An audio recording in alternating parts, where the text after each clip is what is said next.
2025 has brought a whirlwind of economic uncertainty. From rising tariffs to shaky policy decisions, the markets have responded with noticeable volatility. And now, whispers of a potential U.S. recession are growing louder. For many, the idea of investing during a recession sounds risky, maybe even reckless. But with the right mindset and strategy, it can actually be an opportunity to strengthen your financial future. Before diving into where to put your money, it's essential to understand what's really happening during a recession. A recession usually follows a period of economic growth. It can be triggered by various factors: rising inflation, global instability, or a steep drop in consumer and business spending. Officially, a recession is defined as a significant decline in economic activity that spreads across the economy and lasts more than a few months. In early 2025, we're not technically in a recession yet, but the signs are showing: slower growth, nervous markets, and forecasts like the one from the Federal Reserve Bank of Atlanta, which suggests the U.S. economy could contract by over 2% in the first quarter. Recessions come in all shapes and sizes. Some are shallow and short-lived. Others bring widespread job losses and cutbacks in industrial production. But no matter the type, preparation is key, and smart investing is still very possible. Number 1. Funds that track specific sectors. When economic turbulence hits and the word recession starts making headlines, it's natural to feel uncertain about where to put your money. One of the smartest moves you can make is shifting your focus to funds that track specific sectors, especially those known to be more recession resilient. We're talking about exchange-traded funds, or ETFs,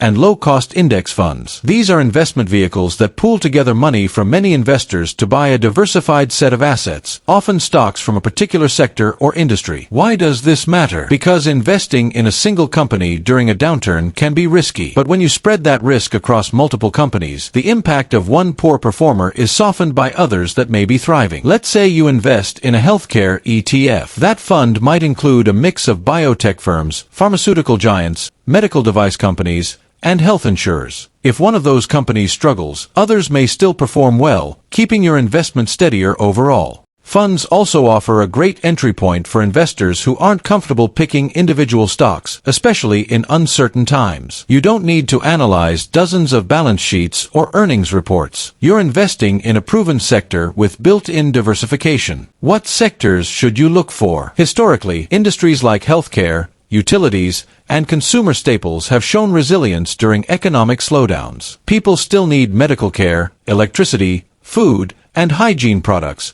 even when they're cutting back on other expenses. And don't forget, ETFs and index funds often come with lower fees compared to actively managed mutual funds. That means more of your money stays invested and working for you instead of going toward management costs. So if you're building a recession-resistant portfolio, funds that track defensive sectors aren't just a safe play, they're a smart one. Number 2. Healthcare and consumer staples stocks. When the economy contracts and consumer confidence takes a hit, spending habits change. But even in the harshest recessions, people still need to see doctors, buy medicine, and stock up on basic necessities. That's why healthcare and consumer staple stocks are considered some of the most reliable investments during economic downturns. Let's start with healthcare.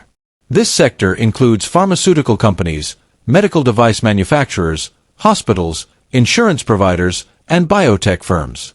These are companies that often see stable revenue streams, even when the broader economy struggles. After all, health needs don't pause just because the market does. Whether it's prescription medications, urgent care visits, or routine procedures, demand remains steady. Research backs this up. A 2021 study titled, "Is Healthcare Employment Resilient and Recession-Proof?" found that the healthcare sector maintained consistent hiring patterns even during economic contractions. That's a strong indicator of underlying business stability, and by extension, potential stock performance. Now let's look at consumer staples. This category includes companies that produce and sell essential goods, things people buy no matter what. Think groceries, cleaning supplies, toiletries, and even alcohol and tobacco. Multinational corporations like Procter & Gamble, Coca-Cola, or Colgate-Palmolive are key players here. Their products are in every household, and they benefit from brand loyalty and massive distribution networks. Unlike luxury brands or high-end retailers, consumer staples companies tend not to experience sharp sales drops during tough times. Their growth may not be explosive, but it's consistent. In a recession, consistency is golden. While these sectors may not generate sky-high returns during a bull market, they provide the kind of dependable performance investors crave when everything else feels uncertain. In short, healthcare and consumer staples form the defensive backbone of any recession-resilient portfolio. Number 3. Large-cap stocks. When uncertainty hits the market, size matters. And that's where large-cap stocks come into play. These are companies with a market capitalization of $10 billion or more. Think of names like Johnson & Johnson, Microsoft, or Coca-Cola. They're household brands, they're global in scale, and most importantly, they've weathered many economic storms before. During a recession, small and mid-cap companies often face tighter credit conditions, declining sales, and limited cash reserves. But large-cap companies tend to have the resources, infrastructure, and leadership to ride out the downturns. They usually maintain strong balance sheets, generate positive cash flow, and have long-standing relationships with customers and suppliers, all of which give them a powerful edge. Investing in large-cap stocks during a recession isn't just about stability, it's about strategy. These companies often have diversified revenue streams. For example, a tech giant might have consumer products, enterprise services, and cloud computing divisions all under one roof. If one area dips, another might remain strong, helping to balance the impact. To identify resilient large-cap stocks, you can use a few key filters in a stock screener. Low debt-to-equity ratios, which indicate the company isn't over-leveraged. Positive earnings growth, even modest gains can signal underlying strength. Consistent dividend payments, a sign of financial health and shareholder commitment. Price performance that beats the market. This helps isolate companies already showing strength despite broader weakness. These aren't guarantees, of course. No stock is entirely recession-proof. But large-cap stocks give you the benefit of scale, history, and structure. They tend to recover faster when the economy turns around, and in many cases, they continue paying dividends even during downturns.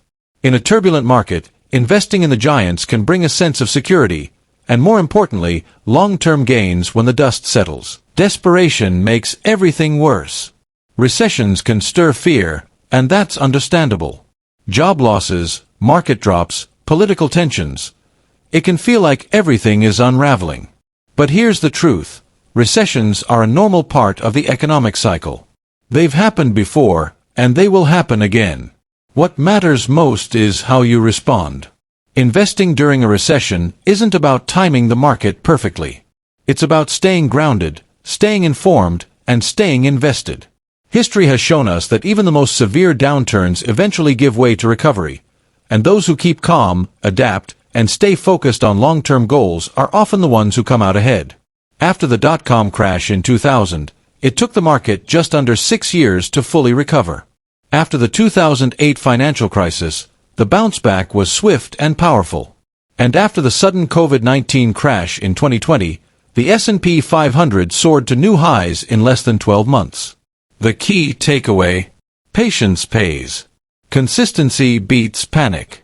And diversified, thoughtful investing, especially in resilient sectors and strong companies, can help you not only survive a recession, but come out stronger on the other side. So, whether you're new to investing or a seasoned pro, remember this: don't let short-term fear undermine your long-term vision. Recessions may shake the ground, but your financial future can still stand strong if you build it wisely. What did we see here? First, we talked about what actually happens during a recession. It's not just a scary headline, it's a real economic slowdown that affects jobs, income, production, and spending. In 2025, we're not officially in one just yet, but signs are pointing in that direction. Tariffs, policy shakeups, and market dips are flashing warning lights, so being prepared is more important than ever. Then we asked, what's your goal as an investor right now? Are you trying to protect your money from wild market swings? Or maybe you're in it for long-term growth. Maybe both. No matter what your goal is, having that clarity sets the tone for every decision you make next. After that, we dove into sector-focused funds. Why? Because when the market's on shaky ground, putting your money in a basket, like an ETF that targets strong sectors, can help balance risk. You're not betting it all on one company. If one falls, Others can help keep your portfolio standing. Speaking of strong sectors, we spotlighted healthcare and consumer staples. These are the industries people rely on no matter what's going on with the economy. Medicine, food, hygiene products, these are essentials. And during a downturn, companies in these sectors tend to hold steady while others take a hit. Next up, large cap stocks. These are the big players, the household names with solid balance sheets, strong cash flow, and less debt. We walked through how to screen for them and why they're often better equipped to ride out a recession. If you're investing in individual stocks, these are the ones worth a closer look. And finally, we wrapped up with something really important. Don't panic. Recessions are rough, but they're temporary. Markets fall, and yes, they rise again. We've seen it after the dot-com crash, after the 2008 meltdown, even after the chaos of 2020. The key: stay focused, stay invested, and trust in the long game. So, if you found this guide helpful, and you're feeling a little more prepared to face a recession with confidence, here's what you can do next. Hit that like button to let us know this content brought you value. It helps us reach more people who need this kind of clear, practical investing advice. Subscribe to the channel if you want to keep building your financial knowledge. We've got more videos coming that break down complex topics into simple, smart strategies. Exactly what you need in uncertain times like these. And if you've got questions, insights, or just want to share how you're preparing for a recession, drop a comment below. Let's grow this community of informed investors together. Thanks for watching, and remember, it's not about timing the market, it's about time in the market. Stay sharp, stay steady, and I'll see you in the next one.